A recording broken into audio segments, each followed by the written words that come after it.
Welcome to the stage to speak for his own damn self, Mr. Nick Rekieta. Welcome, Nick. Hey. How's it going, brother? Is Oh, no chemical shit. chemical castration on the table for Aaron? I'm just saying, can we not put it on the table as an option? Glad you're here to answer these questions too, because they've been asking me your questions. So, thank you.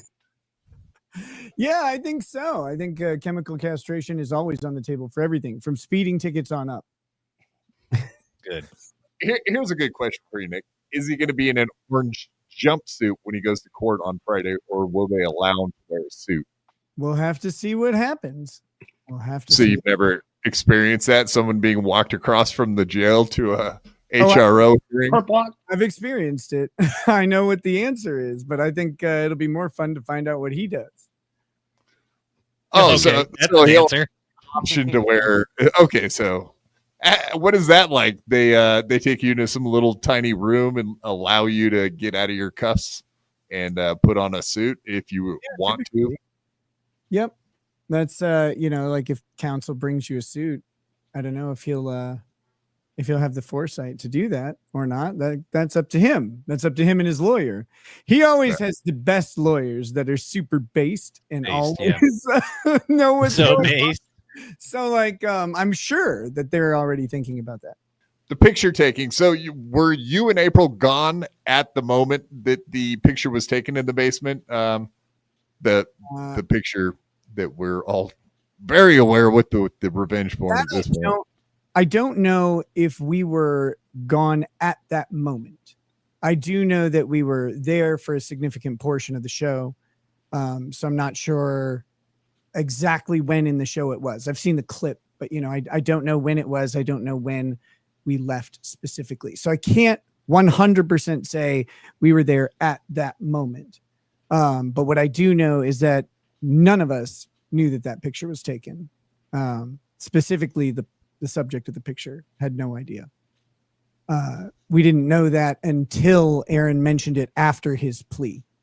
So it's just ridiculous.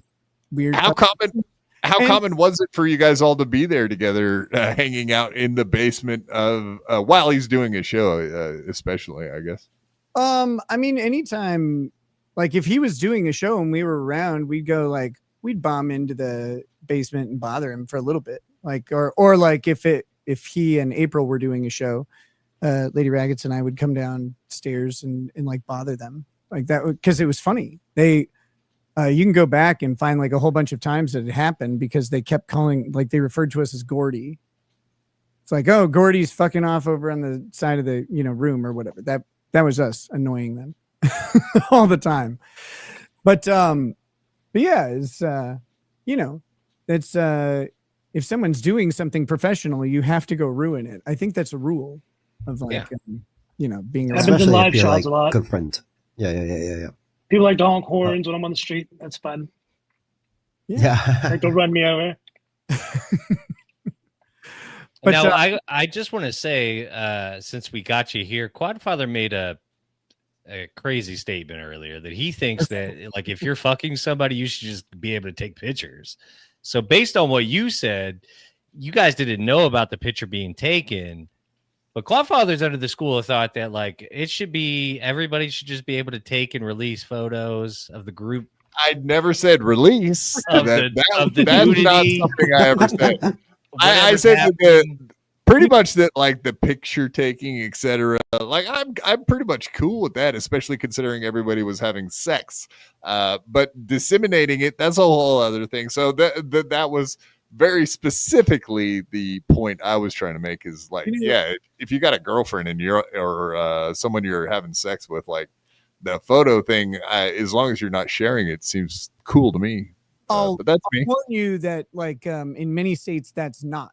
So just like a thing, like you need to get like some people don't do that anymore. Some people would have an arrangement, right, where they're like, hey, like, is this okay? Like you talk about it and you get like an ongoing sort of idea of consent, right? Like that's one thing. I know that specifically that was not we're all public people. Having those types of pictures were not on the menu, so to speak, if that makes sense. So it that does was make sense. Quad. that was something we had discussed, and it was something that was not desired by us. Yeah, fair enough. Okay, so the story we were just hearing you talk about, you went out of the house with April to go score another whatever. You had to get some more Yep. cocaine. You guys cruised and did your thing and got some more. How many times? I don't know. I can't count the amount of times I've heard Aaron say there was this one time they had coke at my house. There was 2 times they had coke at my house. Sounds like this was just common practice that everybody knew plenty of cocaine was going to be at his house. The very first time that I went to Aaron's house and had cocaine there, which I think was the day after the stand-up act. Like, I think that was the first time that I had some in his house, because I definitely was on drugs at the stand-up comedy show. Like, that shouldn't be a secret anymore. I'm pretty sure I've said that a million times. Which, by the way, the 2-year anniversary of that is tomorrow, so just in a couple hours. But I was on a significant amount of coke and Molly at that stand-up act. Like, I'm not saying this in a proud way. This is just what happened, guys. Like, so it's calm down. It's just facts. That being said, I assume the next morning we went to their house and hung out with them for a little bit. Mind you, we'd just met them. Oh, no, I didn't. Sorry. I definitely didn't do coke at their house that time, because that would have been like, that's a little forward. Whenever it was that I did it the first time, and he says like I ripped a huge line off his kitchen counter. That's a lie. That's not true at all. I was always discreet about it. Like, it wasn't hidden, but it wasn't open. They had windows and neighbors. Like, you don't want to be sitting there ripping lines of coke in their kitchen that everyone could see into. That'd be insane. But the first time I did it, I said, hey, just so you know, if you ever don't want me to have this in your house, and if you ever don't want me to give this to your wife, all you have to do is say, hey, don't do that anymore, and I will stop. And not only will I stop, I won't even let anyone know that you asked. I'll take the full blame for it, and I'll just say, you know what, I'm not doing that anymore. I'm not giving it out to anybody. He never once asked me to stop. Not once. And obviously April never did either, but she was more into doing that. Was she familiar with cocaine before she ever met you guys? Or is that like Aaron tried to make it seem like, and Keanu, that you pretty much pushed her into becoming a drug addict? I've never pushed a single person into doing anything. If I have something or had something, I guess, at the time that someone was interested in, they asked me about it, like they're adults, I'll say, here's my thoughts on it. If you want some, you can have some. Like, I'm friendly. I'll share. Also, to be fair to you though, like, if you were currently already on Molly and Coke, asking the guy that's on Molly and Coke, hey, do you think this is a good idea? Do you think obviously the guy who's on is going to go, well, I mean, I'm having a pretty fucking great time. Like, fantastic idea. You're on Molly and Coke. You're invincible. You're unstoppable. You're having an unstoppable good time. It's all fake, but it's not your moral obligation to make sure that somebody who's never tried it it's not your moral obligation to make sure somebody who's never tried it stays away from it forever. Like, that's not your job. No, it's not. They're adults. The other thing is, one thing I tried to do, and this is going to sound stupid, but it's true. Like, you try to be as safe as possible. I tested everything. I made sure there wasn't fentanyl in it. Like, I made sure that you basically is as pure as you could get type stuff, right? If there was anything wrong with anything, it went away, like, immediately. There was no question, no messing around, because no one wants to wake up dead. Right? Like, you don't want to be sitting there dead from a fucking fentanyl overdose. How embarrassing that horrible. But that being said, always try to keep dosing under control, keep track of how much people had, and just keep everybody safe. Like, if you're there's a philosophy about drugs that, like, people will use them, so safe usage is, like, ideal. I don't know if that's the right thing. Like, I think I'm obligated by the state to say that that's terrible and no one should do any drugs ever. But like, it's, Well, I was gonna say, how much coke is too much coke? I know, yeah. No, there's Asking for no a friend. really no. to find that limit. I looked for it and I couldn't get there. but Exactly. it's like, you know, you're just having a good time. But So personally, April wasn't a coke whore when you met her, is I guess no, Jesus. far from it. And she Yeah, never but she was on the line. Like, I don't think she needed a lot of pushing in that direction I'm because not she's here to speak for anybody else, especially someone who's been off the internet for a while. All I'll say is like I said, with me, I would never push anybody to do anything. I recognize that people are adults and they make their own decisions. That being said, you know, like again, my main thing is make sure everybody around me is safe at all times, and so that's what I did. Real quick, Nick, Well, is April married? Like, is that official? No idea. Yeah, that's just like I mentioned before. It's just word on the street as far as what I hear. You know, I think it kind of was stuff. Aaron that started that, Aaron though, said wasn't it? Yeah, Aaron doesn't know fucking shit about what April's got going. Well, I saw it again on Reddit recently. Like somebody may have found the current last name, kind of I thing. think I so know. I don't know if it's true or not. Okay, so I think I know where the origin of the rumor came from. Basically, if you go to someone posted this, but if you go to something like People Finder or one of those like internet background check things, she shows up with her current boyfriend's last name. They're on the same lease, but originally she showed up with her last name. Now that could be anything. Like those sites aren't always accurate. It could just be like a utility bill or something came in that had her name with his name on it. No idea. I don't know. I haven't spoken with her still since January, and you know, that's probably for the best. Yeah, fair enough. Yeah, that's So just Keanu simply would definitely mean not they shared know. that address at the same time. That's really what that means. Yeah, And that really doesn't mean that they even lived there at the same time. It just means the overlap took place. right. And to be clear, like I think they do live together. Like, Yeah. But you know, I don't know anything. I thought until someone brought it up and they super chatted me on my show, I thought she lived at her parents' house. Like I thought that she'd moved back with her parents. I had no idea she was anywhere around at all.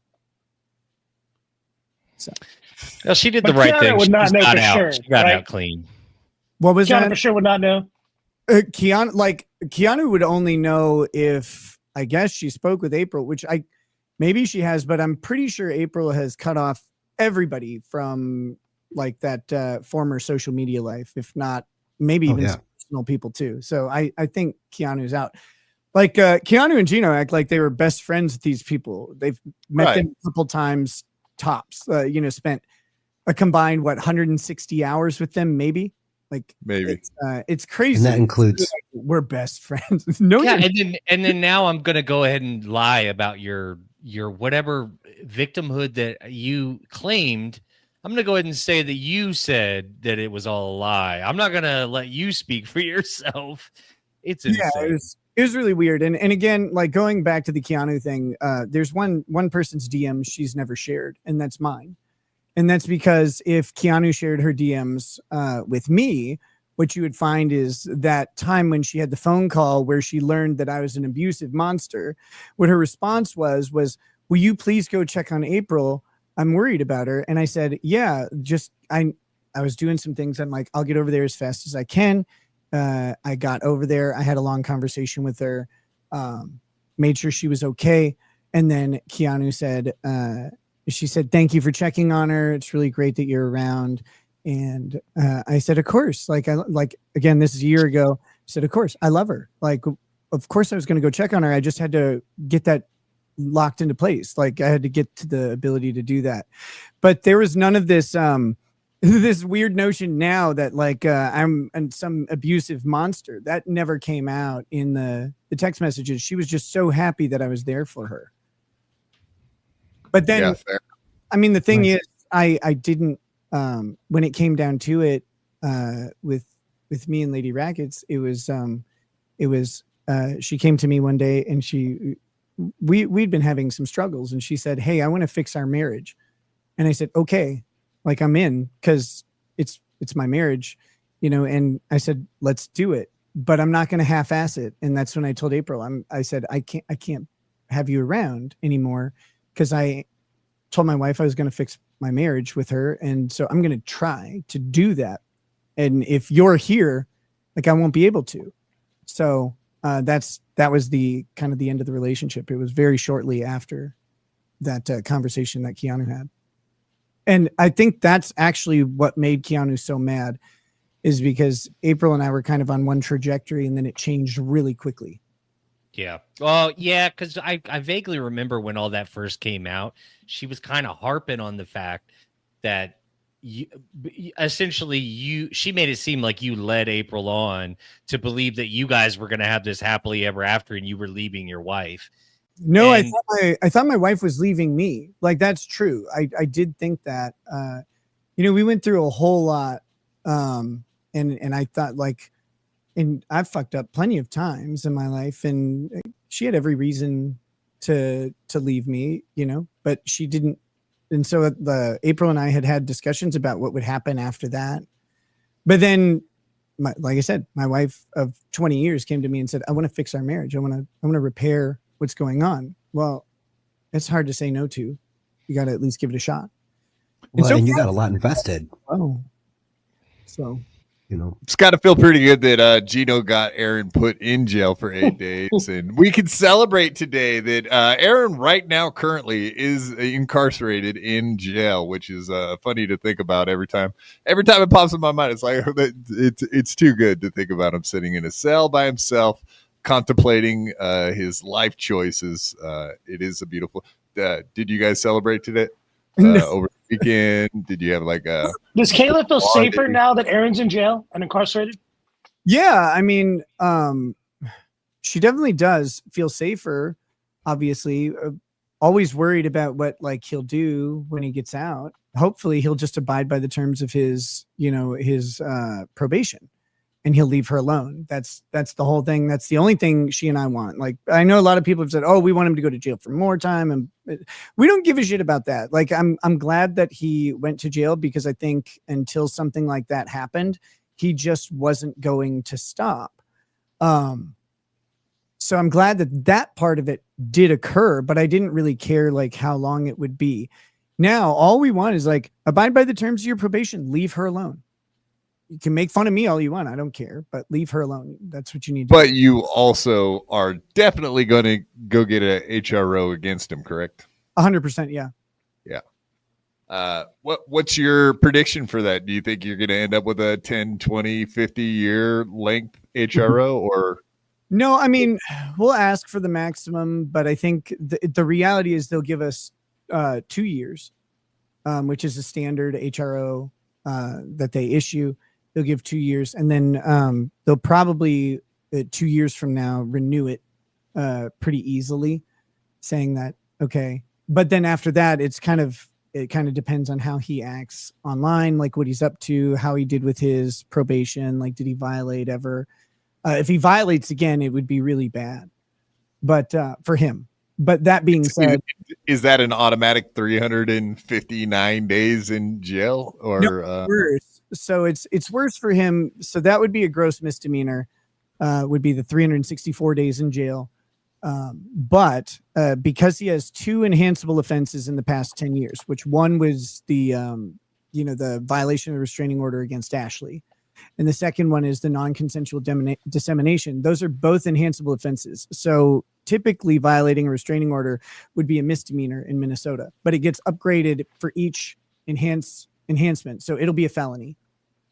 So he would have over a year in jail, and he has a criminal record specifically around harassment. So the idea that he would get a stay and avoid jail is less and less likely with stuff like that. No, he's forming a pattern with all of this. This is repeated behavior from him. He can't keep his mouth shut, and once he gets his teeth into somebody, that's all he can concentrate on. I'm seeing it with another Minnesota guy too. They just get butt hurt by somebody, and then that's all they can focus on. I don't think Aaron's going to shut up about this. He's gonna. Yeah, that guy. You got it. I love Yes, you know. Why don't you Cut the fucking- lip service out, won't you? Yeah, I'll leave the lip service. But like, but it, When you know, when are you gonna hang out with that guy? When are you gonna go up to Thief River Falls and hang out with old Carmix, man? worse than where I live. I don't want to go there. You have to get a helicopter to get out there. God damn it! Like it's Middle so of nowhere. I was really mad when I found out that like he and Felicia were in the Twin Cities because it's like you guys don't know how to party in the Twin Cities, but I do. Like I would have helped.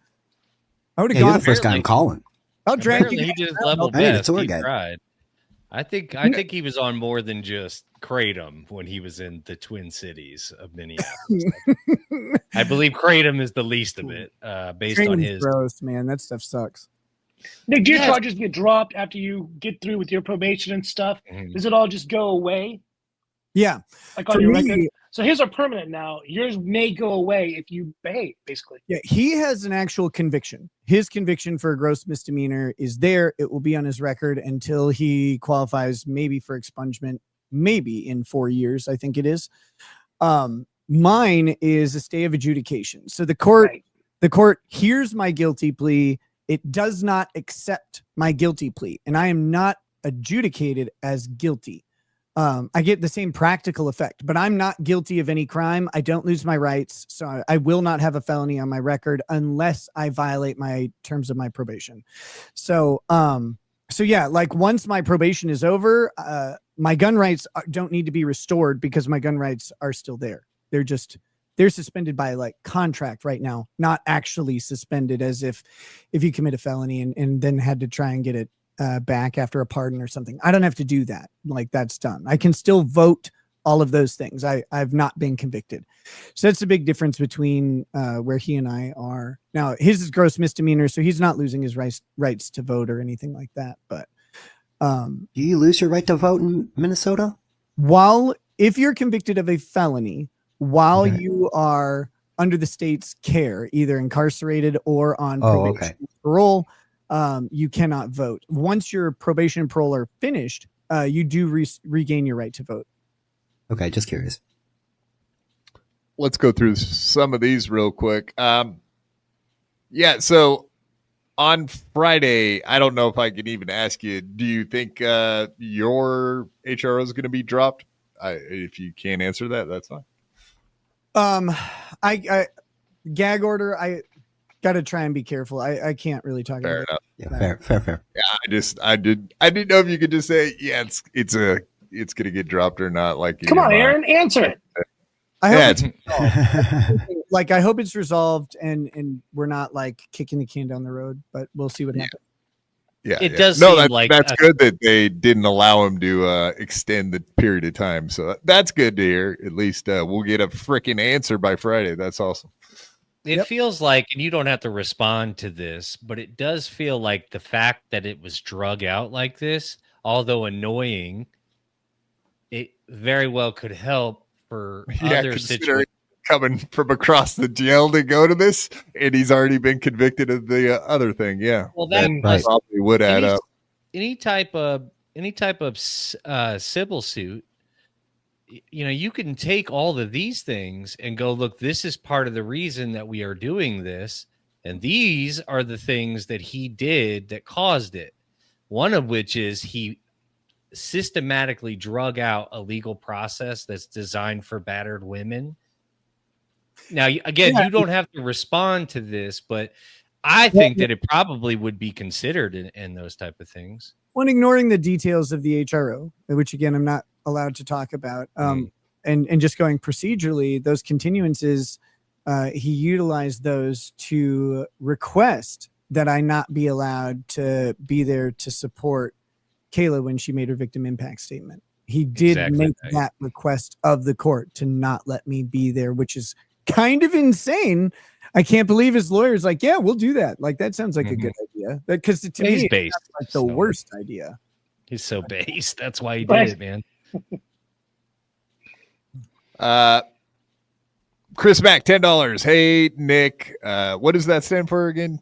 Good to see Good you. to see you. Good to see. Hey Nick, good to see you. How can you talk a bit about how a certain disgraced radio host now has a well-established pattern of wantonly disregarding court orders, and how this will come into play in the near future. Well, I mean, his big problem is that anything involving a potential violation now looks a lot more like a violation, right? Like, if there's something that looks like it might be a violation, you go in to argue it, and you're like, "Well, I didn't mean to," etc. They go, "Wait, but you violated here and here and here and here. You've got a pattern of this."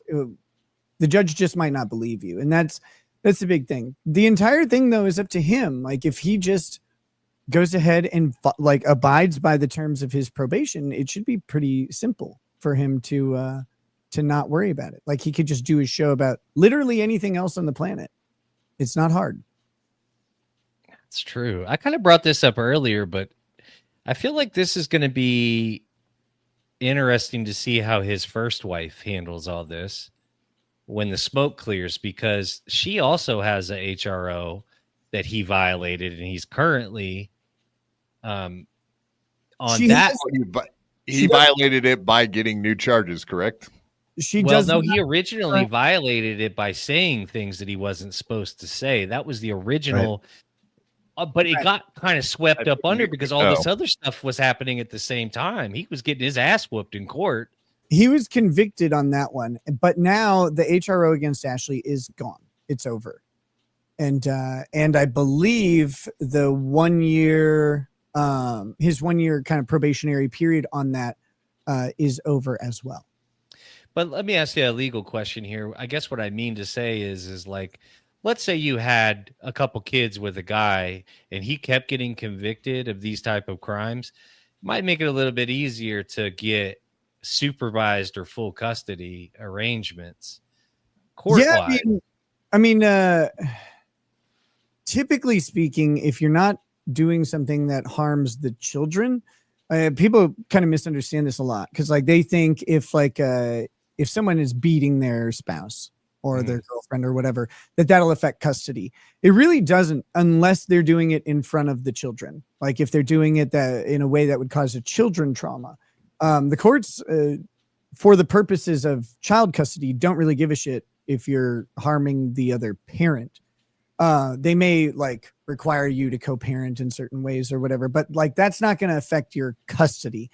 And so that's, I don't know that she could get much of a leg up there, but she does have, she has a lot that she could do for leverage if she wants.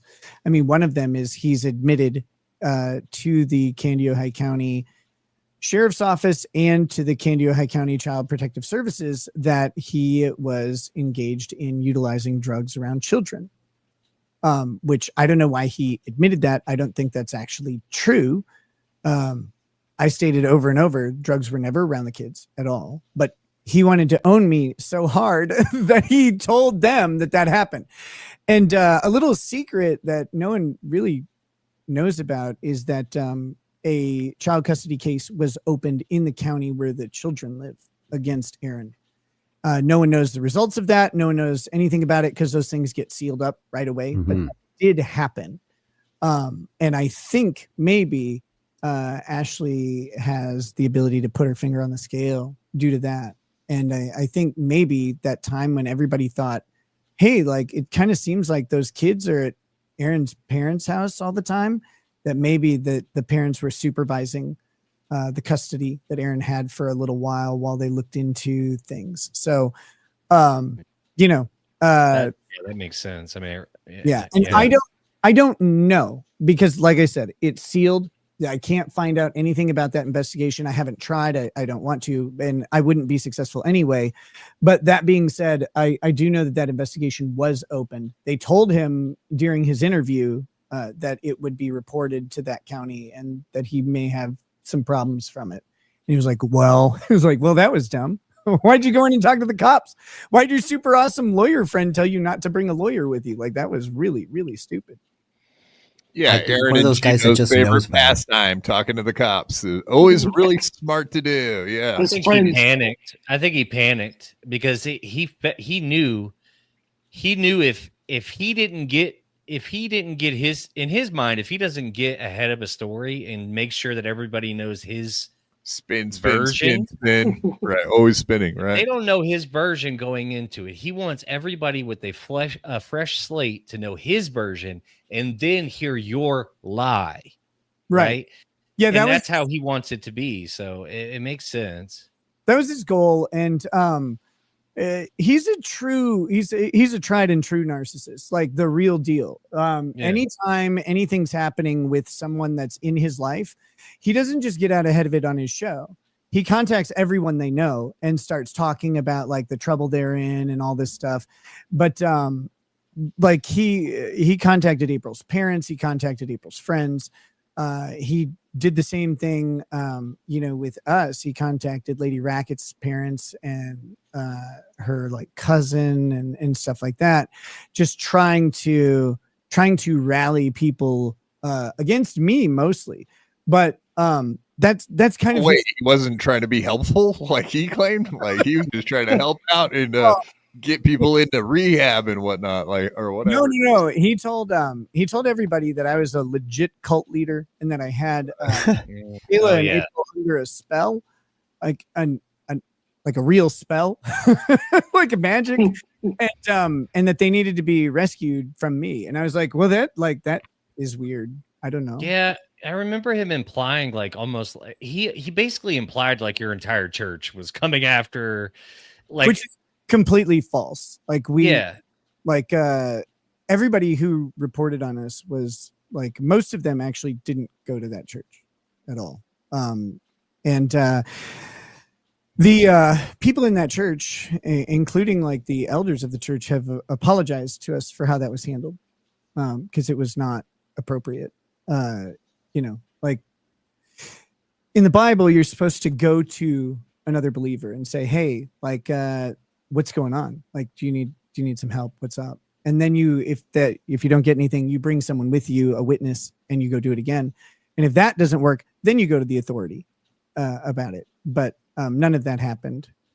And so like, they've apologized to us. Like we still are very welcome at that church. People have a very strange conception of how like practically Christianity works, I guess. It's like, forgiveness is kind of like a thing. Yeah, I was going to say that. Like that's rule number one, is to be forgiven and then come back and, somewhere. Because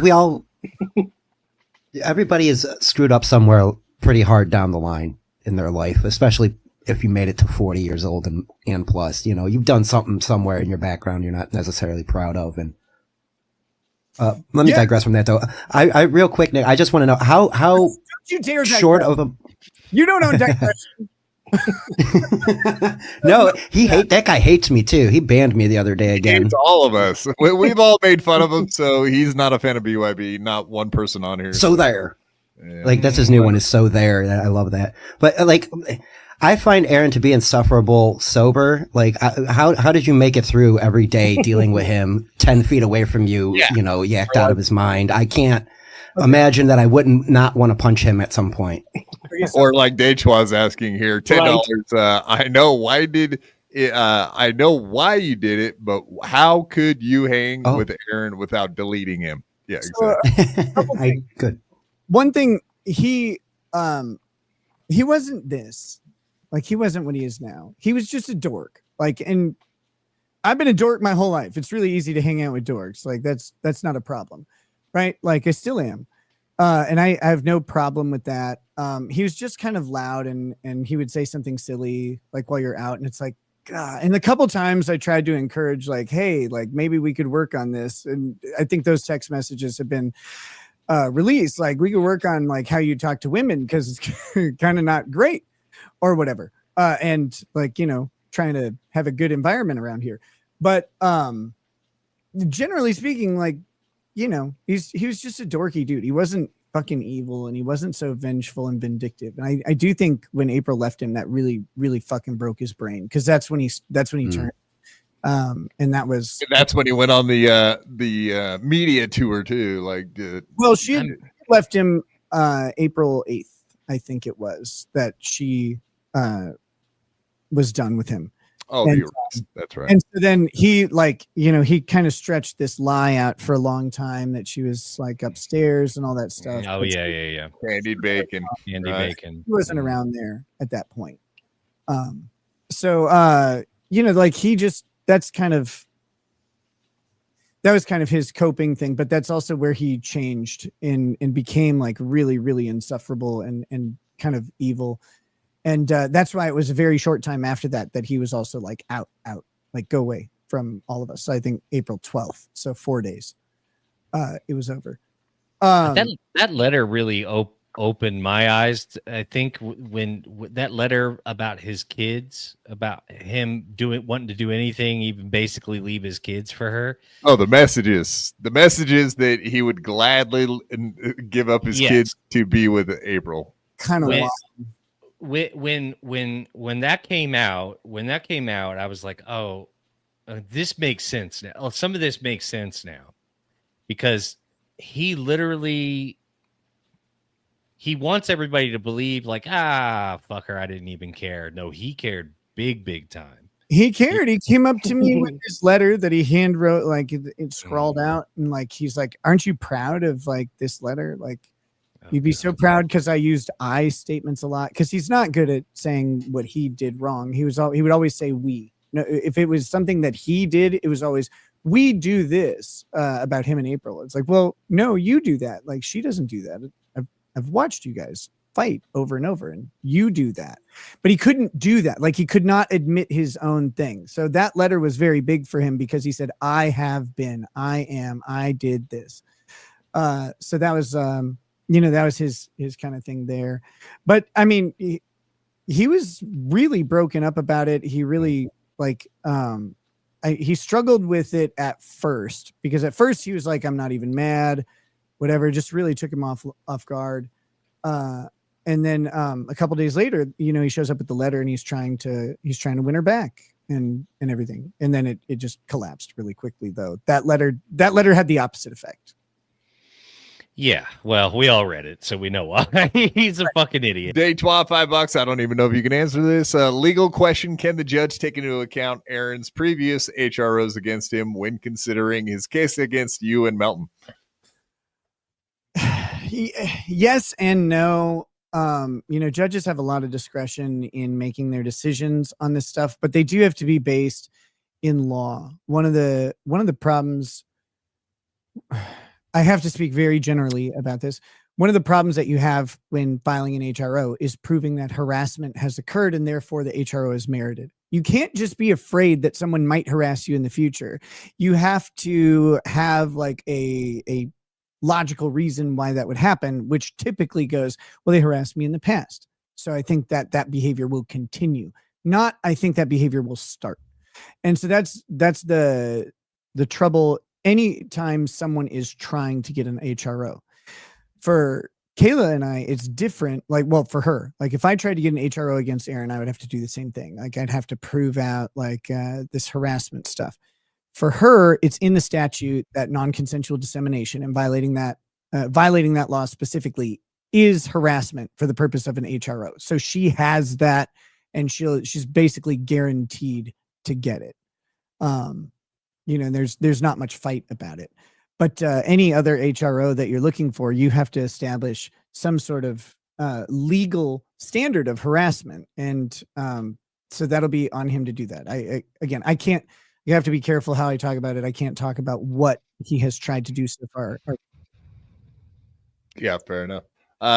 Day 12, $5. To clarify, can the judge take into account the fact that he's asking for an HRO against the husband of someone who has a HRO against him?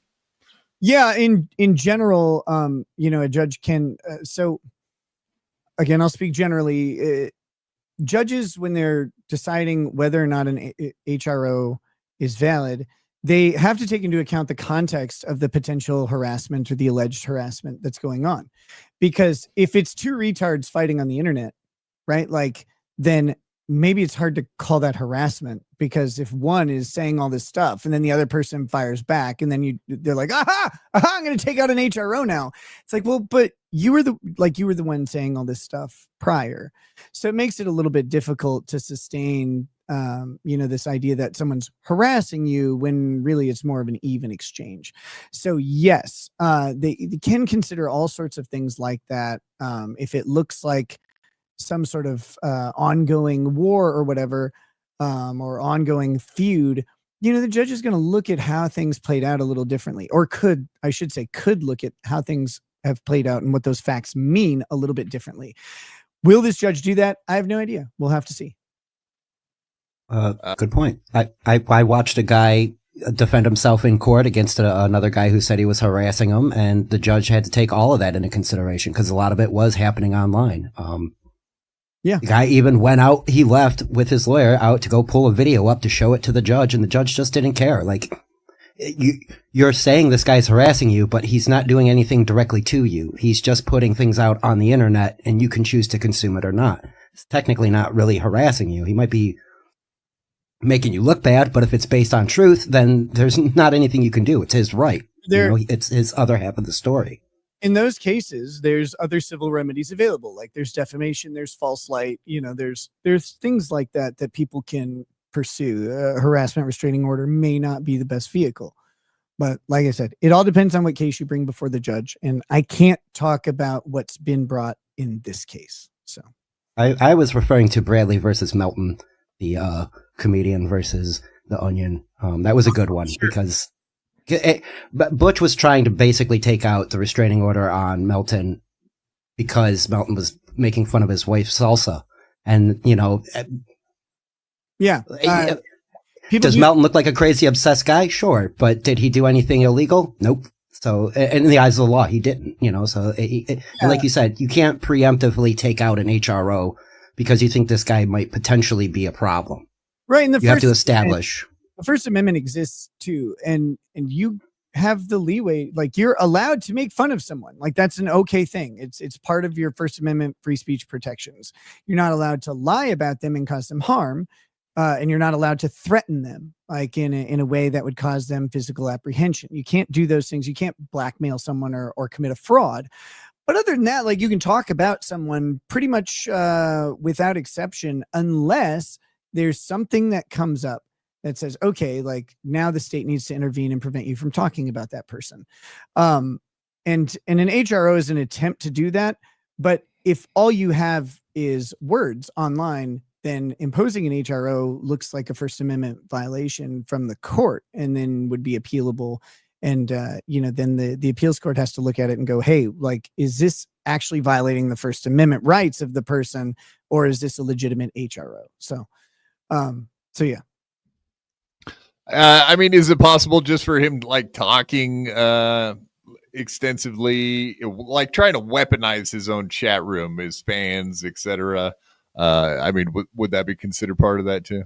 It could be like any of that stuff. Like if you, speaking generally, again, if you say, like, if I were to go on my show and be like, hey, I want you guys to go and fuck with this person. Like, well, that's not speech anymore. Speech triggered the action. The action is like, I have now sent out people to cause someone apprehension or stress or annoyance, right? Like I've sent people to harass them, and the action is what's being punished, not the speech.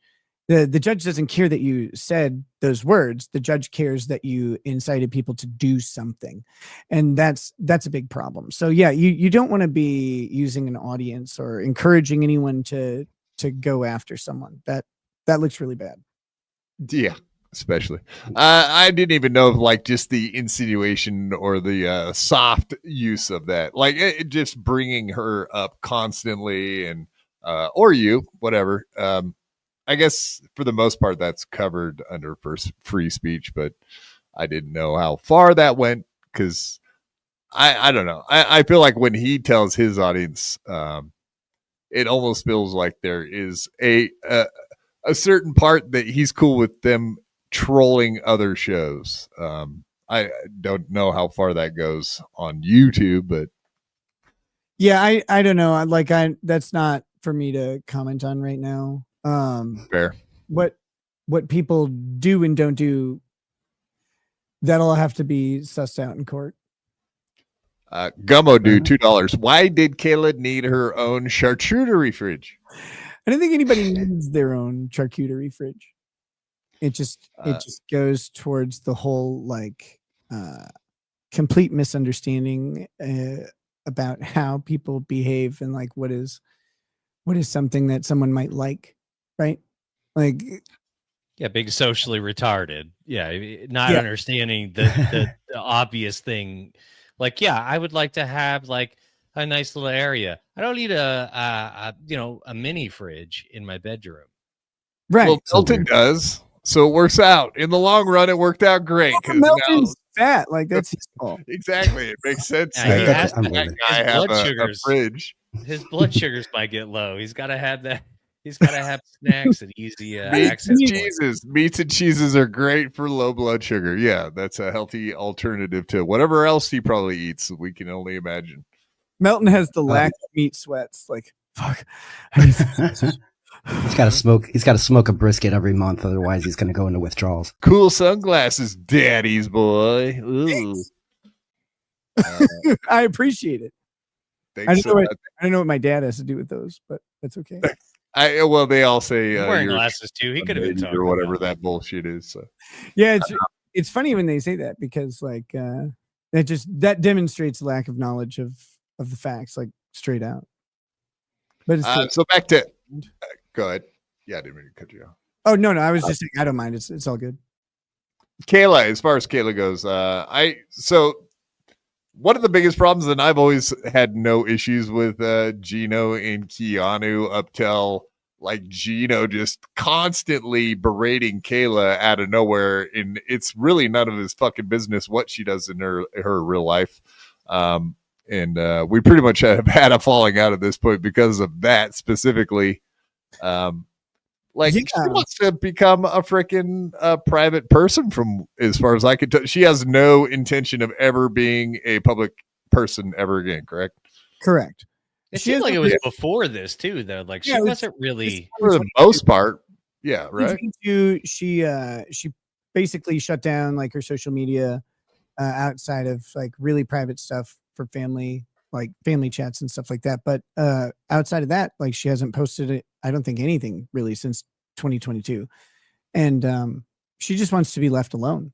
Like that's that. It's that simple. Like I don't know what the statute of limitations is on like when someone it's like, well, no, you were on the internet for a couple hours. Now we get to go through every aspect of your life. I don't know when that ends, but she would prefer to just kind of be left alone. So as far as I know she wants to be private, but is going after like a civil case against Aaron? Is that in the cards? And at this point, I have no idea. Like, it was a nice relief to just be done with the case that was there. She has plenty of time to make that decision. It's entirely up to her. She's the victim. It's her case and claim. Like, obviously, I would help in any way I can. She's kind of an important person to me. But that being said, like, if she wants to do it, great. If she wants to just be done with all that shit and let it go, like, also great. I don't, it's up to her. It's her thing. Well, hopefully she gets some peace. Hopefully she just gets some peace from the whole situation, because honestly, I know for a fact that me and Quad have both gone at Gino because we're like, what the fuck are you doing? What's the point of this? She's got a perfectly good husband you could be arguing with, but you're going to sit here and berate. I've never seen it, Nick. Well, on one side of the room, you got Keanu saying, "Oh, we need to leave April out of this because she's wants to be private." On the other side of the room, you got Gino screaming about your wife and what a horrible person she is. I started using that phrase to describe Keanu because it more aptly describes her, if you ask me. But yeah, it's disgusting, man. It pisses me off. It's what he feels about her that he's screaming about your wife, and it's crazy. Feels like it. Yes, feels like that. It does seem like projection is heavily on the table. It is certainly with Aaron in general, and I think that's no surprise that Gino and Keanu project pretty heavily, Gino especially. And I do think that he has some frustrations. Like, I'm sure he loves the heck out of Keanu, but I think he has some frustrations about things, and he takes a man on someone that they don't apply to. Also, I guess like maybe she hurt his friend's feelings. Like maybe, I guess that's it. I can't imagine. It seems like that. it I just seems like I don't get it, but it's like he picked her to be the new Fauci in his brain. Like he can't let it go, and it's just. But there's no point. Like there's no point in being this upset at a lady that did nothing to you personally. He wants to say that she dragged him into this. No, she didn't. She wasn't involved at all. No, actually, he dragged himself into it. He talked about it. He said, they kept calling him, and he called back to see if it was them. And then at any point, he could have just said, yeah, I'm not going to talk about that, and hung up. Like, he could have done that, and he just didn't. He was just too embarrassed. He got mad at everybody. Made a statement or said, like, no, you can talk to my lawyer. Yeah, about this. I guess he just doesn't have a lot of interaction with police in his life, or lawyers, or any of the legal whatever. Which is a good thing, I suppose. It is, but it's also bad because here's the thing: tell the police, dick. It doesn't matter if they're asking you questions that could put you in jail. You tell them nothing. You tell them nothing. You know what I mean? If you're reporting a crime, but if they're coming to ask you, that means they don't know. Don't tell them anything. The thing that they keep like omitting, and people do this a lot, they think about their current mental state, or they don't think about it. They apply their current mental state back into the past. But at the time that the report was made, and at the time that all this was happening, Gino and Keanu hated Aaron. Yes. Like, Gino had come out and said, yeah, I didn't even want that loser at our wedding and all that stuff. And like, we really just wanted April around. Yeah. Like all of that was going on. They were mad at him. So it makes perfect sense that they made statements to the police at the time that they were mad at him. Then they changed their mind. They got unmad at him. And then they regretted that they made those statements. Oh, well, like, that's it. Even to the point where Gino was like, yeah, April deserved to get hit. She should have got hit more, and like wild shit. But if you watch Gino and Keanu, like how they talk to each other, Gino's constantly mad at Keanu, tells her to shut the fuck up, and that's and, why like, I didn't mind her because like I wanted her to feel at home.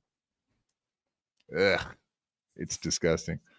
Just real quick. Shanetta, $5. Nick, will you start a Yellow Submarine sing-along? No, I'm not a big Beatles fan. Yeah, me neither. But yeah.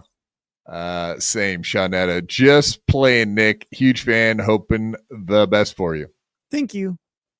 Thanks. Good to see you. What's your next thing? Are you going to keep doing your streams? Are you going to go back to doing more legal centric stuff, or? Yeah, I mean, I'm going to get back into. I got to figure out like what the appropriate schedule is. Mondays like really suck right now because like. Garfield. My son has had soccer game. I actually came on to apologize for not coming on earlier. I forgot that my son would have a soccer game. No worries, man. It was it's like their last home game or whatever. So like now that portion of our schedule will clear up a bit, but Mondays have been kind of busy. But anyway, so like once I figure out good streaming times, like I'll be streaming pretty regularly. And by December 1st, the Courtney Clenny, the OnlyFans murder trial is coming up. And so I'll be covering that. That's a good one. Trial stream. Yeah, that's going to be great. That's going to be bananas.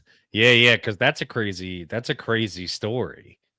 Yeah, it's a wild story. She has a history of violence against the guy, and she's claiming self-defense. I believe Andrew Branca and I will both be doing that. He's an expert on self-defense law, not just of guns.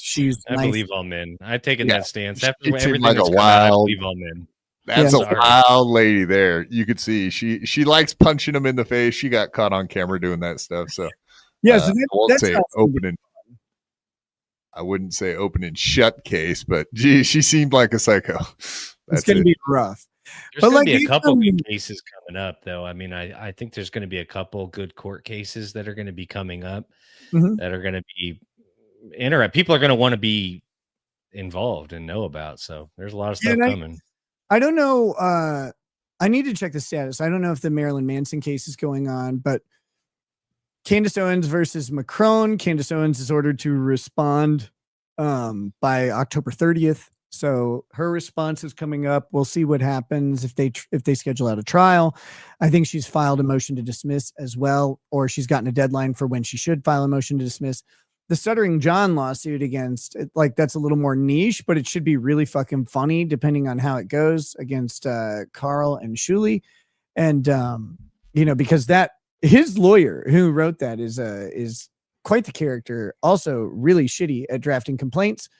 And New York has a really strong Tabber Benedict. Yeah. And so there's a lot of potential there for some shenanigans that could be pretty fun to watch as well. Yeah, there's good trial and court coverage coming up. Plus there's always political topics.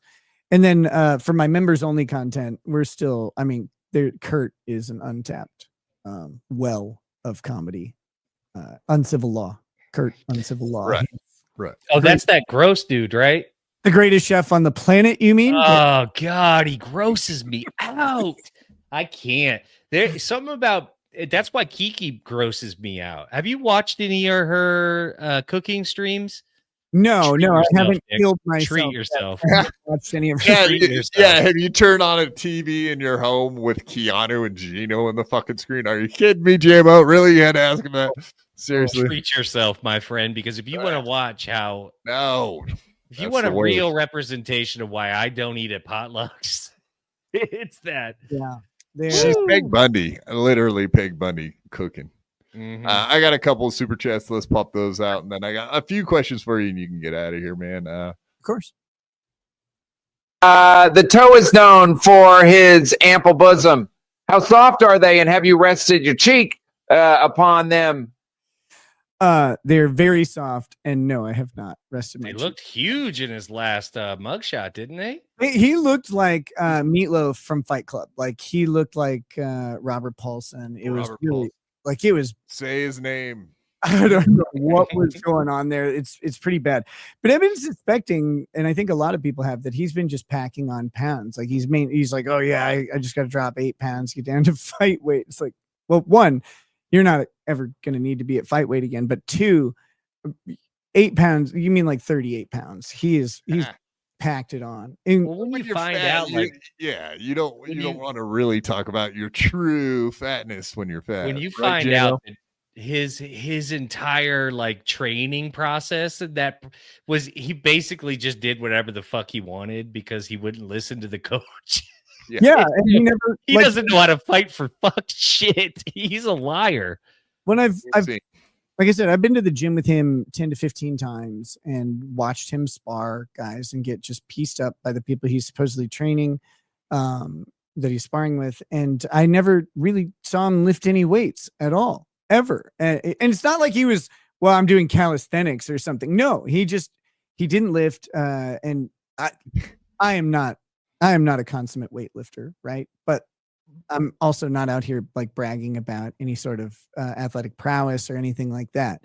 The way he talks and acts, you'd think he'd be in the gym racking plates all day long. But then you see the waddle under the old tricep there, and you realize, nope, he's never even licked a weight in his life.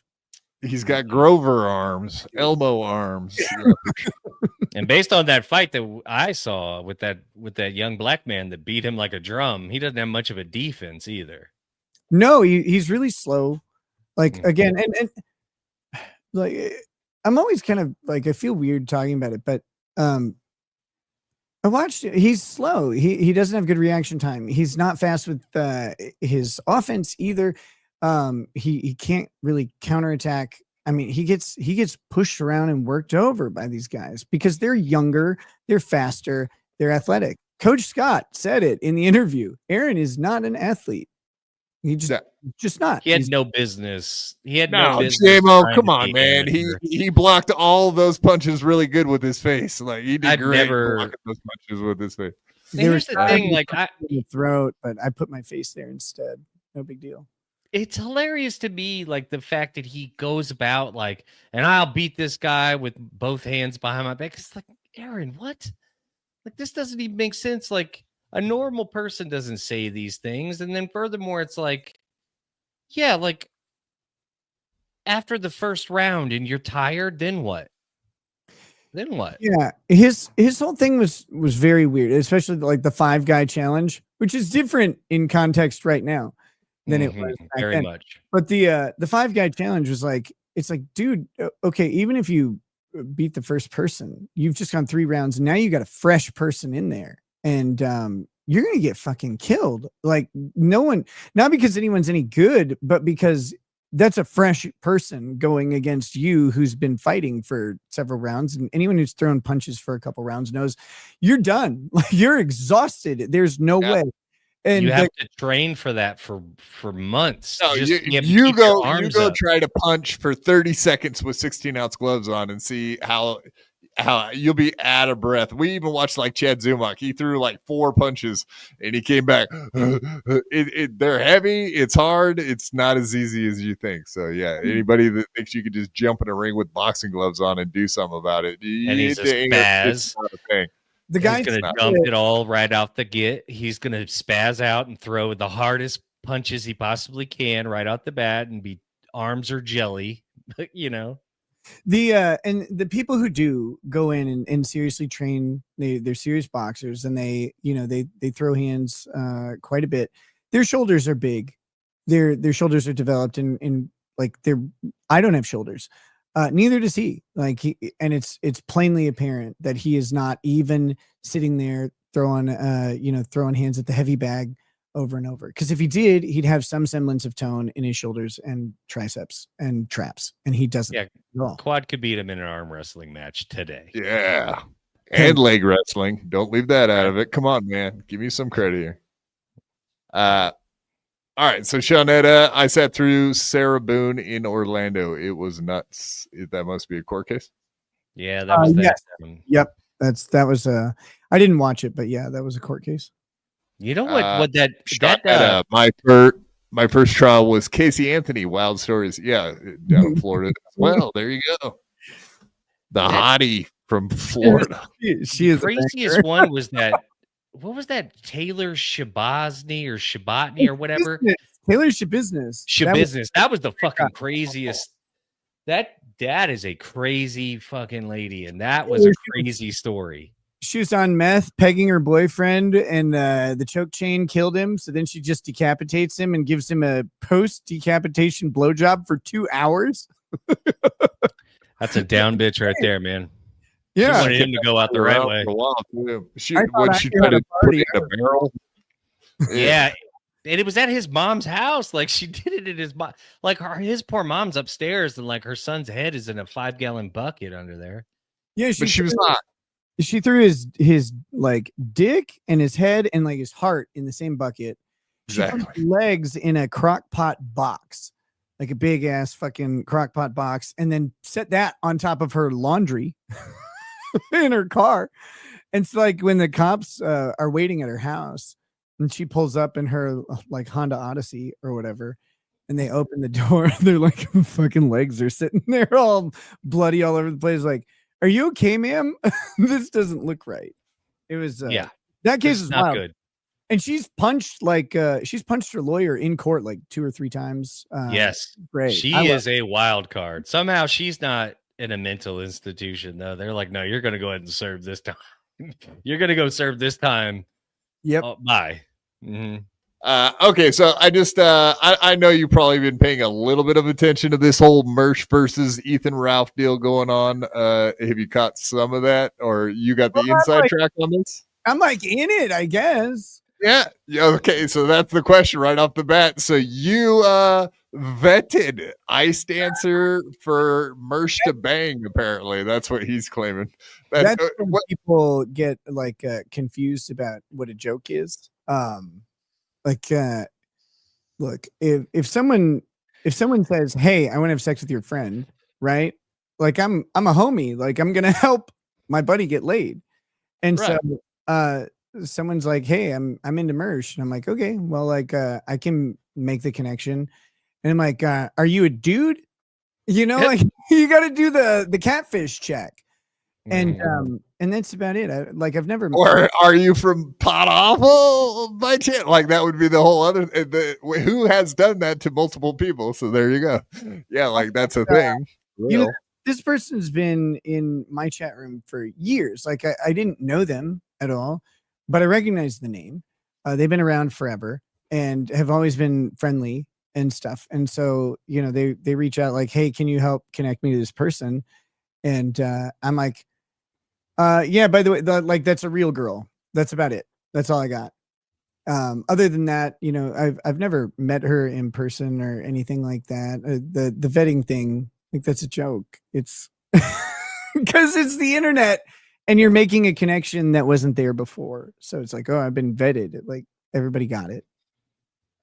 But. Yeah, I mean, we all saw it as a joke, but he was trying to use it as like evidence that somehow at the end part, when you threaten her life multiple times, like that here this proves that that's not a problem, because the beginning was like this chick was into me and wanted to fuck. So it was like, what? Huh? Yeah, Mersh made like a really weird argument there, and that was his proof. The situation though, like this way. This is a situation aside from the alleged death threats. We'll just ignore those. Rug sweep. They're not alleged. They're out there, but yeah, go ahead. It's all good. But like, yeah. Aside from that, like what happened from my perspective, like from what I saw, looked like something that happens all the time. Someone's interested in someone, no one makes a move, and then someone else comes along and they're like, hey, what's up? And that's it. And that, like, in 99% of the time, that just goes away, because that's just part of life and dating and all that stuff. Because it's personalities on the internet, it got made into a big deal. And I think it's really kind of unfortunate, because I really don't think anybody involved has any business making that dramatic or having to deal with drama. Like it's just some people trying to navigate relationships, and it shouldn't have been in public, in my opinion. But hey, it is what it is. We're all online. We're all assholes. So true that. Yeah, can't put that toothpaste back in the tube. That just is what it is at this point. It's too, like, I love Mersh. I love Ralph. Like, it's just too, it's so silly to me. I'm like, guys, like, come on. That was kind of my take too. I was like, and furthermore, all the messages that came out, like, there's no messages of Mersh and this girl going like, yeah, like we should be together, or it was none of that. There's nothing like that. So to this point, the only thing that's out there was she basically reached out to him. He basically put this big diatribe about how he's a scumbag and she needs to not be on the internet. You know what I mean? But there was never like, oh, I think, you know what I mean? Like, this is how we're going to be together, or, you know what I mean? Like, there was none of that. So it just seems like a big nothing burger, to be honest with you. Hurt feelings, it'll be fine down the road. Yeah. I mean, it, like I said, this, to me, it looked like something. Now, if there's more that happened behind the scenes, I don't know. But it looked like something that happens every day in relationships. Like, again, someone stagnates, doesn't make the move, someone else moves in. It's like, well, I'm not getting along. Like, this is not moving. So, hey, I'll check out what's over here. And that's it. Like, to me, it's not that complicated, but it is. I mean, it's kind of funny. Right. Oh, I think the funny part is the Mersh versus Ethan Ralph at this point, that they're going to go back and forth with each other, because whatever. There's some hurt feelings over this situation. It's your fault, Quad. That goddamn thumbnail you made. That thumbnail you made him upset. Really like, that's why I was like, you're talking about the BYB thumbnail, right? And he was like, yes. And I was like, thank you for clarifying that was actually, I felt I was laughing when you reiterated it, made him answer it again. Tried to get it in like once or twice. Yeah, going on that show with that thumbnail. Yeah, that pissed me off. It was like, perfect. That was the intention. I don't know if you know that, Mersh, but yeah, that's what I was aiming for, pissing you off. It made me laugh. I do appreciate that, GMO. I know the other thing you got going there. It sounds like you got Do you have like a Lifetime movie situation going on? Because I heard you talking about you had an idea for a new project. Oh, and, no. It's so like without getting too into the details, it's a book. It's not like a graphic novel or a comic book or anything like that. It's just a book and it's something that crosses several of my hobbies and synthesizes them into one place. And I think that a lot of people have similar interests. That when the book is announced and stuff, Is it Mein Kampf? It's Mein Kampf 2. Mein Kampfer. No, it's I'm not going to talk about what it is because I have this bad habit from the past that I'm trying to get away from, and that is like I get excited about something, I announce it, and then it doesn't manifest. And it's like that's I think that's kind of like a thing that I've seen a lot of streamers do, and I'm trying to get away from it and just like, okay, I do have this passion project, I really want to do it, I think it'll be amazing, and I can't do it half-assed. But that being said, I haven't started on it. I have some other stuff I have to clear up first, but this is the thing that I really want to make. And I think a lot of people will really like it if I make it the way that it's in my head. But it's a big one. So, but I'm, when that is more appropriately there, if I get there, then that's what I'll do. For now, I have a lot of other shit that I really just have to focus on and make life happen and then make content for people like to consume in the meanwhile. Hell yeah, man. I guess the only other question I had is, does it have anything to do with your situation? No. Eric. Okay. No. This is not about me. It's not biographical or it's not autobiographical. It's not anything like that. It's a project about things I'm interested in, bringing them together in a way that people will like and should surprise them. And if I do it right in the way I want, it should kind of change how I don't want to say crowdfunded, because crowdfunding is like an element of it, but it's a very small one. It should change how like creators create projects like this. If I do it right, it's different than anything I've ever seen. And it's got a completely different approach to it. But like I said, it's a ways off. I'm still in like 5 court cases. Like it's an ongoing disaster forever. There's my body cam footage is still at the appeals process. So everything's been submitted, but we're waiting on the appeals court to issue And a civil case coming up, right? Civil case is, again, it's not up to me at all. All right. Yeah, like people I don't know if they believe me, and that's fine if they don't, but I didn't want to even press the criminal charges. I wanted nothing to do with him until my case was over, because he was a witness in my case, and I didn't want anything to look like witness tampering or witness intimidation in any way. So, when he did this and it came out, Keanu talked about it. That's the other thing. Like, I didn't know that Aaron had done this with Gino. Keanu talking about it is exactly why I knew, like, because she came out, she was mad at him. And so she said he did this. That tipped me off to it. But, I talked to Lady Raggets about it, and she's like, we have to do something, right? Like, we have to whatever. And so I started looking to see if the case could be put together. And it was taken out of context. Someone clipped it the other day, but like I do know what police and lawyers and judges are looking for on these things, because it's my job to know that, like, to know the elements of the crime and to make sure to provide the investigators with everything needed to have a ready to go case with it. And then I believe fully that they could have done the case without Gino and Keanu. If they had to go to trial, I think they still could have gone. I think they would have easily won, because it happened on stream. It wouldn't be that hard to get, that stream, that video into the courtroom in front of a jury.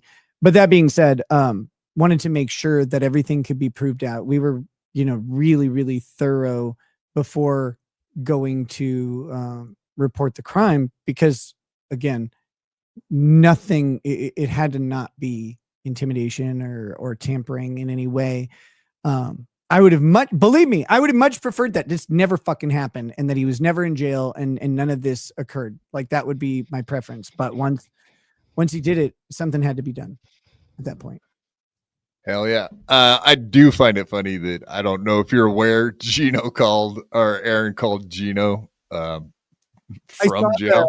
I saw the call or whatever. It was awkward. Yeah, it was awkward. It seemed like Gino was trying to cover there at the end, but I think Aaron only has one friend in the world, and that's like the worst possible friend in the world to have. It's almost fitting at this point that now imagine it ended up he like this. Denounced him in front of the court too, by the way. So that's your one friend, and you were like, actually, fuck him. So if it gets me out of trouble, dear God, if you get me out of this shit. Yeah, and then calls him from jail because it's his only friend left. Insane, man. Oh, going back to Daytwa's question, because I think it kind of plays into what I'm about to say. How did you hang around him without deleting him and all that stuff? I really wasn't around him all that much. Like this is a thing. He's kind of overtalked about how much he was around. April was around all the time. Because our nanny left in mid-February and we needed help. Like our driving schedule required 3 drivers, a lot of days. And so April took over as the nanny at Aaron's suggestion. That was his suggestion that she would be staying down at our house and that was his thing.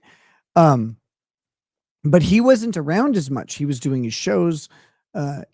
She was over all the time. So there was not as much having to tolerate him as you might think. And especially like when we would go out, like Lady Raggets and I would go join them in St. Cloud and we go out to a bar, either do karaoke or just like hang out at a bar and like laugh and stuff with the music playing. Like, you don't have to hang around someone at a bar is a completely different environment than like just being around them. Their annoyances kind of go away because everybody's just kind of drinking, laughing, having a good time, and it kind of melds together. So a lot of the time we were around, there wasn't an opportunity for him to be like a giant piece of shit or a huge dork. Like he was just, it's like, can you just not say the racist joke with the Somali Uber driver, please? Like that's it. Like, can we just get there? I don't want to be fucking fatwad on the way to the club. But other than that, he just wasn't around that much. And he's oversold it quite a bit, but that was his thing. Had to get out ahead, right? He had to look cool. And it's like, dude, we don't look cool. None of us look cool. No, cool. Your hot tub stream, dude. Like is that a great representation of the entire time you spent with him? That the 3 of you had like a good time, and he's just an awkward goober. Like he was always on Molly. Like he hated Coke, and he would scold April. Like again, all he had to do is ask me, and he never did. But he would scold April about Coke and stuff like that. But he would scold her and like yell at her and then immediately text me like, hey, bro, like, should I do Molly tonight? Like, should you? Like, what am I, your counselor? Like, what are you talking about? If you want some, you can have some. Like that's that simple. But yeah, so like once the Molly hit, he was just kind of super weird. He had to put his phone away because he would send awkward text messages to guys. Like to me sometimes, to Dick Masterson sometimes, and to whoever else, because it's Molly. It makes you love everybody. So it looked like did he ever get fresh with you on Molly? I guess there's a real question. Besides drinking your cum, I mean, that wasn't with me though. Like I was in the bathroom. Yeah, you already threw that shit away. That whatever they do with it afterwards is not your problem. That was abandoned property, like Melinda's couch. But right? No. I had plenty of DNA on it too. So what do you know? Coincidence. I've said it before. I'll say it until the end of time. I'm only as gay as it is funny. I'm not actually gay. Like so, I'll make people mildly uncomfortable, and then that's about the extent of things. But no, there's no freshness or anything. he would just sit there like giggling, and we'd be singing karaoke and stuff, and he'd just be kind of in a good mood, I guess. Now, can you answer for the crime of not allowing April to have internet? Yes, apparently that was a big home. deal that you just In the would guest not house? supply at your bed and breakfast at your B&B. You didn't offer free Wi-Fi. This is always a weird one because, like when she wanted internet, she just got it. Like that's what she did, because that's how you get internet, is like you call the company and you have them hook it up, right? Anywhere you live. She didn't have internet at the other house because for a really long time she wasn't there. She was at my house. Even when I wasn't at my house, she was there. And so this woman's living in a 5,000 square foot mansion with internet and everything else that you could possibly want, like all the time. She didn't need internet at the other place. She most of the time was here. She would occasionally go sleep over at the other place, but she'd be back by 6, 7 in the morning. Like it wasn't, it just wasn't necessary. If she guest house prison, that's what everyone. Yeah, you abuser. You abuser. You would let her have the internet access. You would. Like I couldn't stop her from having it. She got it right. Like when she wanted it, she just called up because like there's a whole bunch of weird shit that happened with the county, but like she was living at our house for a long time. And then basically the county said anyone who was going to be around the kids had to be drug and alcohol tested. And it wasn't just like, the crazy thing was you take the test and then you have to wait for them to get it back from the lab. So they tell us that, and then it's like she can go take the test and it's 2 weeks later before she, passes, and she hadn't had any alcohol or drugs or anything like that at this point. And so, she passes the test, but by that point, 2 weeks have gone by. That's when I think that's around the time she had to go get the internet, was like, because she couldn't be in our house for those 2 weeks. It wasn't specific to her. Anyone who is going to be in any sort of supervisory role around the children had to be drug and alcohol tested. Grandparents, aunts, uncles, whoever. So the amount of people that were around at that point was really minimal. She was also technically part of the case at that point still. She was never part of our Child Protective Services case, ever. Just the actual arrest of the cocaine possession. Right. I mean, which led, yeah. Yeah, and for a long time, like, she wasn't, because they administratively made an error and didn't charge her. They meant to charge her upon arrest, but they didn't. And so she got to go home. Kayla and I were arraigned. But she got to go home before that happened because she was never charged. So later they realized that they didn't charge her. They charged her with the 5th degree. And I think at that point they were hoping they could flip her on one of us or something like that.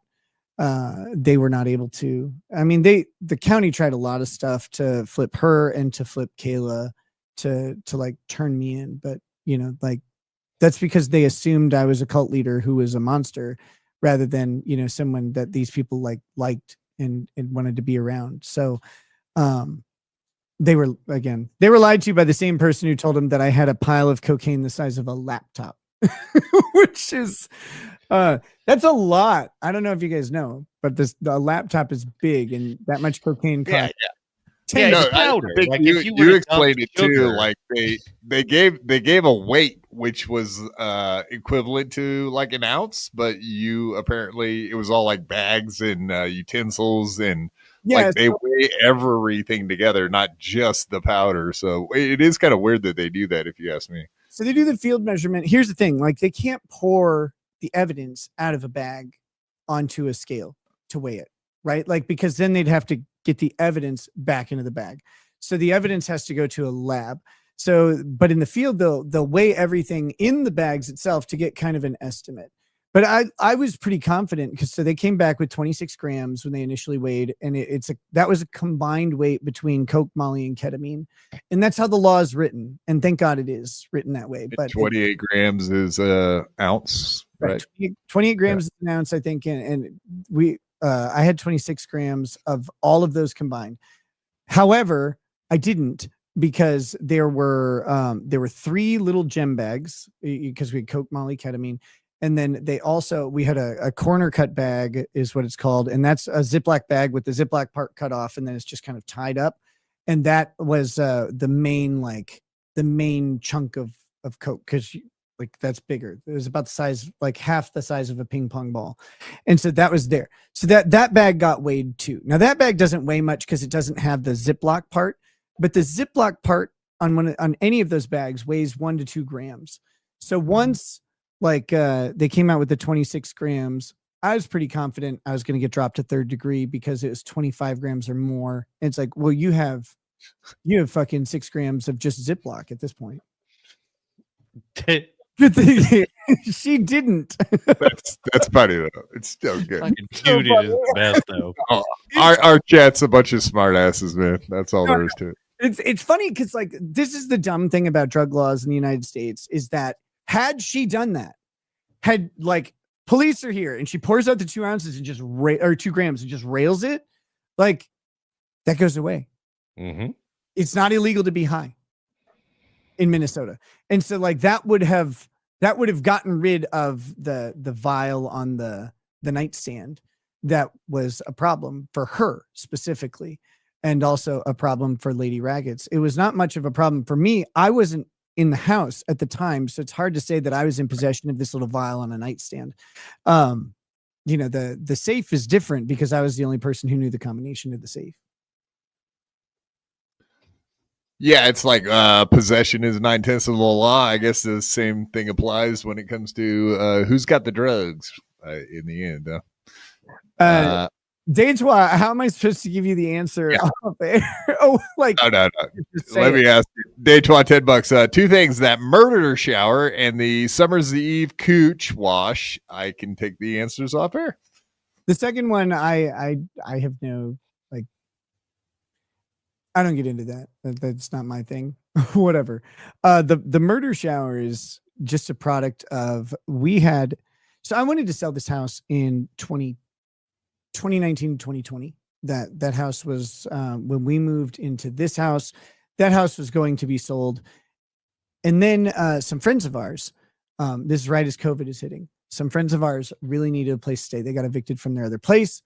And so I have a spare house. They have, at the time they had 4 kids, and that house is 3,500 square feet. It's got several bathrooms. It's on 8 acres. And so I rented it to my friends who needed help. I rented it to them for $400 a month. It was supposed to be like a 6-month arrangement. It ended up lasting multiple years. Minnesota, especially this area, has really mineral heavy water. And so the orange was just 4 years of not being scrubbed out.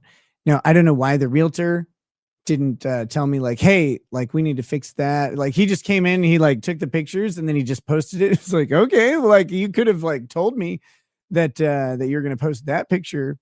But basically 10 minutes with some steel wool and some CLR would clean the shit and would be white. But I didn't have an opportunity to do that. I didn't know that was going to happen. Yeah, that's kind of goofy on his part. I have hard water. I live in the middle of nowhere too, man. I totally understand. That's just is I what have it the is. hardest water you'll ever find. If I hit you with my water, it would kill you.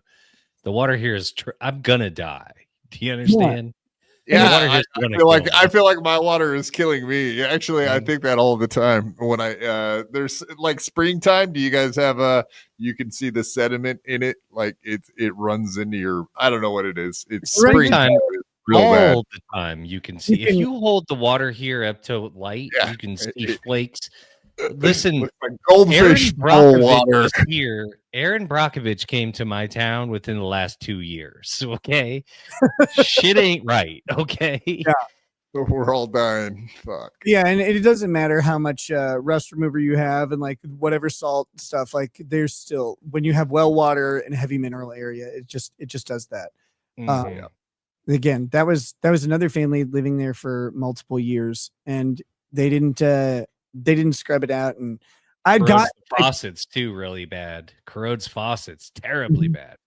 Yep, but I had bought a thing. Like it attaches to a drill head and it's supposed to like clean all that shit off. Like I bought that to go clean it up. And then the realtor's like, yeah, I posted the pictures. Then I'm like, oh, look, they're all over the internet. Murder pictures. That's funny.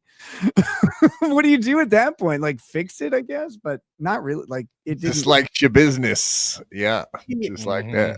Who you're selling to out here, no one's surprised by any of this. You know, they know that they can scrub that thing up really quickly. Yeah, just them damn city folk don't get it. All you city folk, I swear.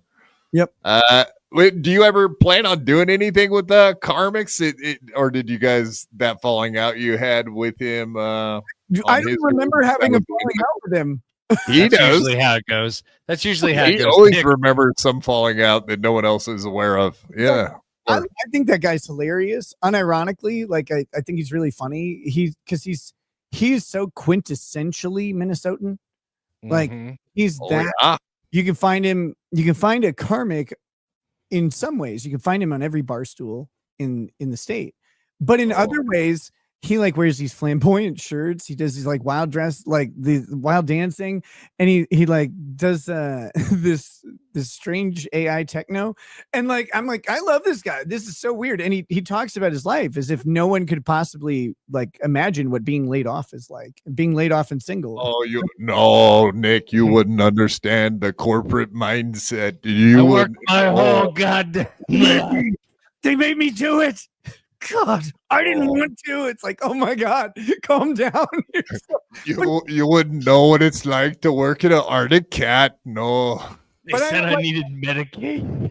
I don't dislike him though. Like I think it's funny. I think like that is like such a good bit and like thing. I think it's unique. Where else do you find it? So I like Karmic. I would hang out with him anytime. Karmic would be a blast to hang out. I would watch a show of you just taking Karmic to nice restaurants and showing him nice food. Like I don't. Okay, so I've never seen. What is this? Yeah, like he wouldn't know what anything is. He wouldn't know what fork to use. Like, none of it. It would be actually very entertaining in that way. With take him to a fine restaurant, you know what I mean? And the thing, like it's funny because it'd be like taking Aaron to those restaurants, like because I did experience that. One of the stories, I took all of them, all four of us. We went to this place in Minneapolis called Moto E. It's a great ramen place. It's one of the few sake distilleries in the United States that they distill their own sake, and they have great ramen. And so we take him there, and Aaron described it later, and he's like, I don't know why we didn't just go to the local Chinese buffet. It's like, I don't know, because this food's way fucking better. Like, what? That's the easy answer. But he just completely uncultured. No, but yeah, Karmic would be a way better sport about it. I think Karmic would actually enjoy, like going to these places and he likes doing new things. At least that. Yeah. Like, oh, don't you know? I've never been somewhere where they sizzle the cheese right in front of you. We met these squinty-eyed folk, and yeah, they handed us these sticks. These it wouldn't even have to be. It wouldn't even have to be like imagine taking Karmic to a Fogo de Chao just to watch his face every time the people came by with the meat. It'd be so funny. Like everything about it would be great. Or Capitol Grill, like, and having him sit there and wait for like a little, like the little course that comes between the other ones, the little Clint palate cleansers and stuff. Like, what is this? Like, I could just imagine that. It'd be so much fun. And then Kamer in the chat says gay 90s would love him. Oh my God. So one time, this is when we decided we had to report the crime. This is the same trip. Lady Raggets and April and I were at a hotel in Minneapolis because we were there for a tattoo convention. Ah, yes, we recall. Yeah, and so we went to. That was the one where they put us on camera. It's like, you motherfuckers, could you not? Right away. But Worked out good for everybody else, but yeah, we get it. yeah, but so we like we went to the gay 90s, like, let's go do karaoke or whatever, like that'll be fun at least. And we couldn't drink or anything. And I get in there and it's like the gay 90s actually it's a misnomer because it used to be a gay club. Now it's probably the most popular straight club in the city. But they're kind of like open to whatever. But the Chicago Gay Men's Chorus was there that night doing karaoke, and it was the most annoying thing you could possibly imagine. And I was like, God, Karmic would be perfect here. Like in that environment, it would be so funny because it would be so uncomfortable for him. And I definitely want that to happen. Do you think it would be that, or do you think he'd be like, oh, finally, now I know what my purpose in life is. Finally, I found it. I don't Here know. it is. Like if he's gay, I'll hook him up with dudes too. Like I'll help him. Yeah. The sex store, make him looking like leather mask and stuff. I could only imagine his face looking at like you took Aaron to the sex store, or what you said it wasn't even a sex store. It was more like a lingerie fancy place. It's a super supply store. So like there's everything is there. Everything in there is the same size because all it's meant to cover is like the naughtiest bits. And then and it like that's what it was. And it's funny that there is a stripper supply store. Like that is, to me, I find that wildly hilarious. Yeah, the Cintas of but strippers. like you go in there and everything is the tiniest bikini on the planet. Like every single, like that one she's smaller, pointing at. Smaller than that. Oh wow. Yeah, considerably smaller. Like we're talking, these things are supposed to stay on for 30 seconds, right? When someone gets on stage. So yeah, we go there because it's funny. And Aaron's like, this is icky. It's like icky. It's just bikinis, bro. Like it's literally, there's nothing going on there. There's nothing weird about it, really. Like, I mean, other than the fact that it's like these tiny clothes or whatever, but like there's no one dancing. It's not like at a strip club, it's very tame and calm inside the store, but he just couldn't do it. But Aaron hated lingerie. He hated it. He never bought April any. His little button penis didn't fit in it. That's why. Yeah, he might have liked to wear it. I don't know, but he didn't. He never wanted her in it. He didn't fill it out nice like the other girls did. Well, worst case scenario, you could just invite Felicia and Karmics to do something when they're in town. I would hang out with them. I think it'd be a really fun time, and I'd show them like the various places that I would go in the Twin Cities, and like I think it'd be great. Like go get some food, go out and sing karaoke or dance at the fucking club. I think it'd be fun. Like karaoke. That seems to be their speed, and I think they've done that a couple times. So they hang out at a local karaoke bar wherever they are. But yeah, he would make a killing just having somebody take him to places and video him trying shit because he's an alien from outer space, landed here yesterday, and he's trying. Like I don't know if you watch Bedabbler, but. Bedablers, they walk through that whole him going around getting a vanilla latte, and he's like, "Oh, it's never had a vanilla." Yeah, he thought it was white chocolate. Is the same thing as vanilla latte. It's pretty good, man. You just want to take them to disco and be like, we're going to go to every dumpling place and we're going to see how many gay guys hit on you as we walk to the next one. Like, that's what why? Because he whips his head and does those little, whips his hair. They can notice a flamboyant boy from a mile away, you mean? Yeah. He lives his life like he was born in the 70s. It's the wildest behavior. Like, he's my age. Like, what are you doing, man? Like we didn't grow. Like that's not our generation. Stop it. Yeah, it's so I don't know. He's just wild. I like him. Like I said, he's so interesting. Yeah, I would say interesting. That's it. Yeah. Mm-hmm. All right, man. I appreciate you coming on, and that's a lot of good info. I do appreciate your time, of course, and everybody needs to go check you out. I'm sure they really don't know who you are over here on my little channel, but whatever. Go follow Nick. What you said, you got some stuff coming up this week? Yeah, I'll be streaming. Locals. It's a little late for me to start now, or like because I don't have anything prepped or whatever. But I'll probably be streaming tomorrow, and there'll be a members only stream at some point this week before the weekend. Because no, this isn't Halloween weekend. The next weekend, right? Yeah. So this will be kind of normal, and then on the weekend I'll do some members only content and stuff like that. And then, but yeah, I'm not exactly sure what we're gonna cover, but there's infinite things. I need to finish the John Melendez complaint, and I also need to go into the anti-slap that they filed against him, because that should knock it out. Like, there's no way this lawsuit should be sustained. So look for that if you're interested, or don't. The members only content is really, it's different than the other stuff that I do. It's really focused on enjoying my favorite show on the internet, which is Uncivil Law's non-legal content, his cooking streams, his workout stuff, his watch building, and his hobbies.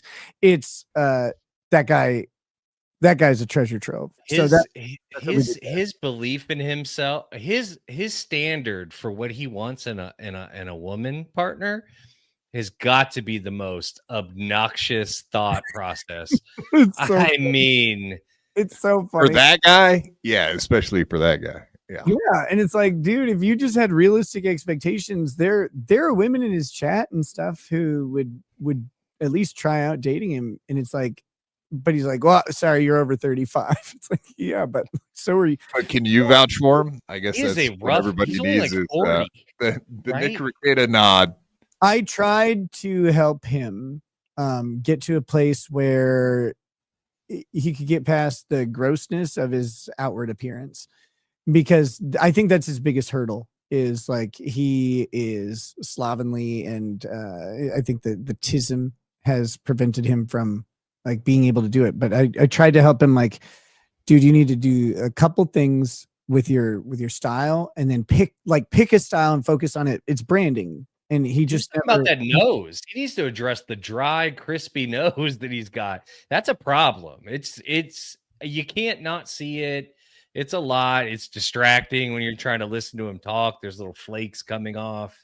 Yeah, and he needs to always be wearing his hat, like, because his head's same way. He has a very dry scalp, and like, he scratches it and it gets all over the place. He needs to not wear dark colors. And I think personally, like, he goes with the Texas hat, like, embrace it, get a bolo tie, get like a light colored leather vest. I love it, actually. Yeah. Down shirts, and then like embrace the Texan thing and just go for it. Like, what up, everybody? I'm Uncivil Law, Texas lawyer. Here we are. Like, just do that and clean up the style a little bit. And then, yeah, he needs to do something about the dry skin on the face. Like, then he could be a worker. Yeah. Beef tallow, like skin cream, and just start fucking going to town. Like, he's got to put. I don't know. Like, I don't know if breast milk is the cure, but something's got to get in there. It's just so bad, and you're like, look, I'll ship him some other kind of breast milk that he can try. Yeah, he's got to try something else. He needs to go third world and try something else. Yeah, but like I was mad at Kurt for a little bit, but I got over that when I started watching his content. And I'm like, once I started going, because at first I was like, this is my friend who kind of like turned into a giant dick to me. Once I went away from that and was like, this is a guy on the internet and I'm going to watch his show, I went, this is the greatest show that exists. Like, him cooking, there's nothing like it. There's nothing. There's nowhere. There is nothing like it. I honestly, if him and Kiki got together and did a cooking show, I think the world might implode. The world might implode. One of those baking competitions, like, between the two of them, gotta be a disaster. Just Gino in the background screaming for no apparent reason. Yeah, like, how about some of these other content creators you've had issues with in the past? Are you not quite as pissed off maybe as you were at one time, kind of letting things go? Now you've had a little distance from that. When your friends or people you think are your friends stab you, like, in a lot of them, because they didn't stab me in the back, like, they stabbed you in the stab me in the face. When they do that, there's a lot of hurt that happens. Like you're like, whoa, like Right. I helped you when I didn't need to so much. Like, and I just enjoyed your company and we were buddies and all that stuff. And then I don't even know what I did to these people. So that was really frustrating. And, you know, like it's been 18 months now since I got arrested. And like, it took a while to get past those types of things where you kind of just wallow in self-pity, like everybody fucking hates me, blah, blah, blah, blah, blah. And you're very negative about it. Now, you know, like I have a little bit different perspective. I've tried to make peace with some of the people out there. You know, like not everybody, I can't make peace with Kurt because he invited minors to his house and offered them liquor. Like and sex. Like I can't do that. Like I can't be friends with that person again after the pizza casserole video. I just can't. But like, you know, Nate the lawyer. God damn it. Nate the lawyer and he fucked my world up with that one. Illicit clips, Nate the lawyer. I don't know. Gross. No, that's fine. I have no interest in patching anything up with her. Yeah, fair. Yeah, I kicked you when you were down. I mean, that's really what it boils down to. Is it's like it's okay for like the other shitheads that are talking in a box that you don't specifically know or have any type of ties to, but when the people that you actually know, they took the point to kick you when you were down. That's what. They didn't even give me an opportunity to like, you know, like fuck up a conversation with them about it. Like they never even asked, and it's like, okay, wait a minute. Like I figured. You know, the interactions we've had and like the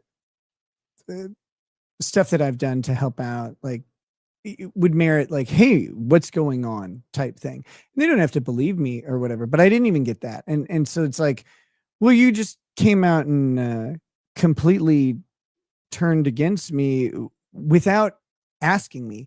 And the crazy thing is, like, if these people had asked me for, like, if they had talked to me and engaged me, I would have told them whatever info.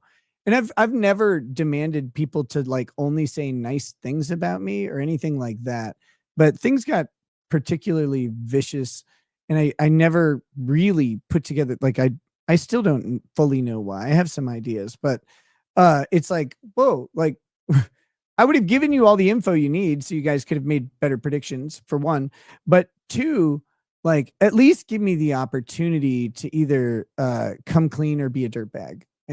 And I didn't get the chance to do that. I don't know what I would have done like at the time. I really don't. I can't honestly say, oh yeah, everything would have been fine. Like I might have been a piece of shit. I might have lied. I was, like I said, I was kind of like turtling in and to myself and you know, trying to just keep the baseball bats from hitting vital points. So I don't know what it would have been like, but I would have liked the opportunity for my friends to try. That's all. But hey, it's in the past now, and there's no use wallowing in it. It's I've spent enough time on that. Now it's like, okay, I'll just go make stuff. There you go. For sure. Yeah. And that's the way to do it. So yeah, I appreciate your time tonight, and thanks for swinging on in. Yeah, man. We'll do it again. Yeah, absolutely. Invite me anytime. Sorry, I would have if I was more cognizant of what was going on. My wife's like, oh, by the way, soccer game today. I'm like, fuck. And then I'd forgotten about like the invite. And like, I saw the message and I was like, oh shit, I was supposed to go on the show. I was really glad you were still going so I could join. So yeah, I appreciate it, man. Yeah. All right, guys. Y'all have a good night. Peace. Yeah, you too. Thanks.